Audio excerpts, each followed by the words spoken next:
लाख और दलितों को जोड़ लेते हैं 4.5 लाख, तो लगभग 10.5 लाख से 11 लाख तो यही दोनों बैठ रहे हैं। यानी कि ये दो मुस्लिम और दलित ही तय कर देंगे इस सीट पर भी कि जीत किसकी होने वाली है।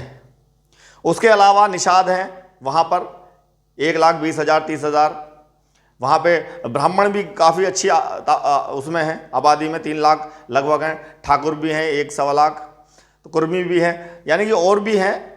लेकिन सबसे ज़्यादा जो जनसंख्या है वो मुसलमानों की और दलितों की है।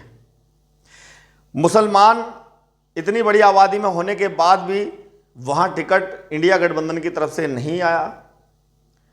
हमने पहले भी बताया था कि कई जगह मुसलमानों को टिकट नहीं दिया जहाँ उनकी अच्छी आबादी है, मुसलमानों को सम्मान नहीं दिया गया समाजवादी पार्टी की तरफ से या इंडिया गठबंधन की तरफ से, तो मुसलमान उनसे कई सीटों पर नाराज़ हैं।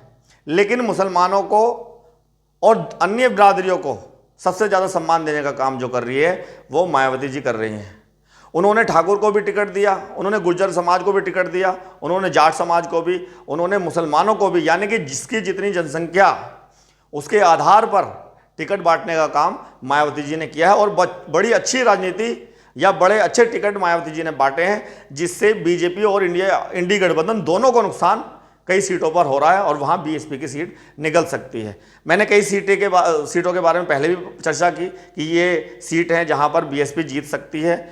कल मैंने लालगंज के बारे में बताया, लेकिन आज संत कबीर नगर जो सीट है इसके बारे में मैंने डाटा लिया, लोगों से बात की, माहौल जाना वहाँ से, तो पता ये चल रहा है कि मुसलमानों को सम्मान मायावती जी ने इस सीट पर दिया। सबसे ज़्यादा मुसलमान हैं, तो मुसलमानों का ये कहना है कि हम सीधे सीधे तौर पर बीएसपी को वोट करेंगे। और मुसलमान ये भी मान रहे हैं कि बीएसपी का जो कैडर है, बीएसपी का जो वोटर्स है, जो बीएसपी से कभी हटता नहीं है, अगर वो बीएसपी के साथ है और हम मिल जाते हैं तो जीत पक्की बीएसपी की हो सकती है। उनका सोचना, उनका जो गणित है वो बड़ा अच्छा है।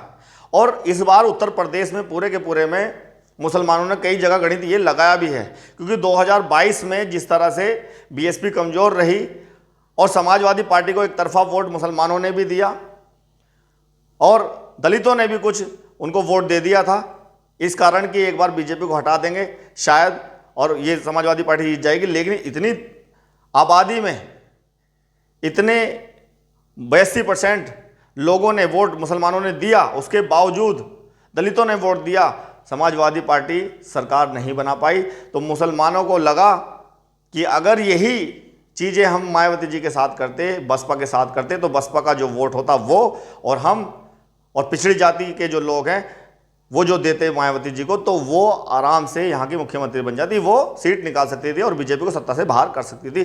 तो मुसलमानों ने ये गणित हर जगह लगाया है। तो इस बार जहाँ पर मुस्लिम कैंडिडेट है बसपा की तरफ से, तो वहाँ पर सारे मुसलमान एक तरफ होकर के बीएसपी को वोट देना चाह रहे हैं, पसंद कर रहे हैं। उसके बाद जो कैडर है, बीएसपी का वोटर है, वो उनको वोट दे रहा है। और जो बाकी मैंने बताया पिछड़ी जाति के जो लोग हैं वो बीएसपी को पहले से ही पसंद करते हैं, कार्यकाल को उन्होंने देखा है, जाना है, समझा है, तो वो भी बीएसपी को वोट देना चाहते हैं। कुछ लोग जो बीजेपी को हटाना चाहते हैं वो ये देख रहे हैं कि सबसे मजबूत कौन है।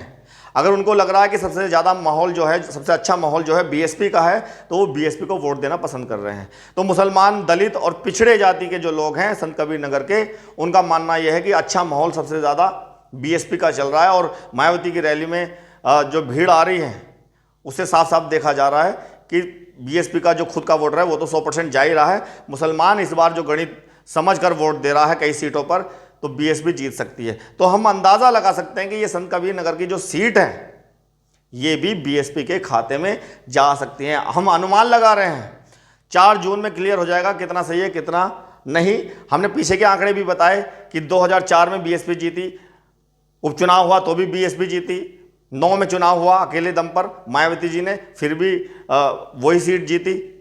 14 और 19 में क्योंकि इनकी लहर थी एक तरह से बीजेपी की, तो ये सीट जीत गए। 2019 में गठबंधन से बसपा का कैंडिडेट था और बीजेपी वहां पर चुनाव जीती संत कबीर नगर में और लगभग 35,000 का अंतर था। तो अब इस सीट पर त्रिकोणीय मुकाबले में वहाँ मुकाबला 2 पार्टी में या 3 उसमें नहीं है, 3 पार्टियों में मुकाबला है और कड़ा मुकाबला है तीनों पार्टियों में। और इसमें थोड़ा सा अगर हम ये कहें कि ऊपर कौन चल रहा है तो हम ये अनुमान लगा सकते हैं कि वहाँ ऊपर बीएसपी चल रही है। बहुत से लोगों का ये मानना हो सकता है कि इंडिया गठबंधन, वहाँ समाजवादी पार्टी और कांग्रेस दोनों मिलकर लड़ रहे हैं, तो यहाँ उत्तर प्रदेश के अंदर कांग्रेस का जनाधार बहुत कम हो चुका है। कांग्रेस को यहाँ कुछ मिलता नहीं, तो अगर वो कांग्रेस गठबंधन में भी है तो कोई फ़ायदा ज़्यादा होने वाला नहीं है। यहाँ उत्तर प्रदेश के अंदर सबसे ज़्यादा जनाधार जो है वो बीएसपी के पास है। बीएसपी का वोटर अगर बीएसपी के साथ आ जाता है तो सारी की सारी सीटें बीएसपी के खाते में जा सकती हैं। जो इंडिया गठबंधन जिससे लड़ रहा है, अखिलेश यादव 63 सीटों पर लड़ रहे हैं, 17 सीटों पर कांग्रेस यहाँ लड़ रही है, दोनों मिलकर चुनाव लड़ रहे हैं, लेकिन मायावती अकेले चुनाव अपने दम पर लड़ रही हैं। जो वोटर इधर उधर जा रहा है बीएसपी का, अगर वो साथ आ जाता है तो बीएसपी अकेले दम पर कितनी सीटें, काफ़ी सीटें यहाँ से निकाल सकती हैं। तो कांग्रेस को ज़्यादा फाइट में यहाँ उत्तर प्रदेश में नहीं मान रहे।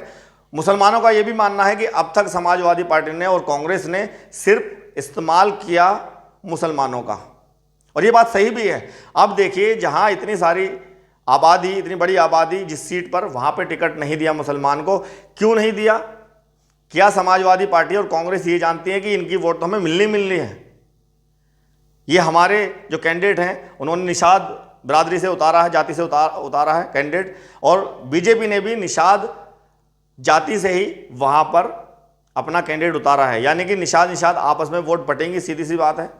कुछ समाजवादी पार्टी पे जाएंगे, कुछ बीजेपी जाएंगे, कुछ बीएसपी भी जाएंगे, लेकिन मुसलमान इतनी बड़ी आबादी में वो क्यों समाजवादी पार्टी को वोट देगा? क्या समाजवादी इंडी गठबंधन ये सोच रहा है कि मुसलमान तो बीजेपी के खिलाफ वोट करेगा और हमें वोट करेगा?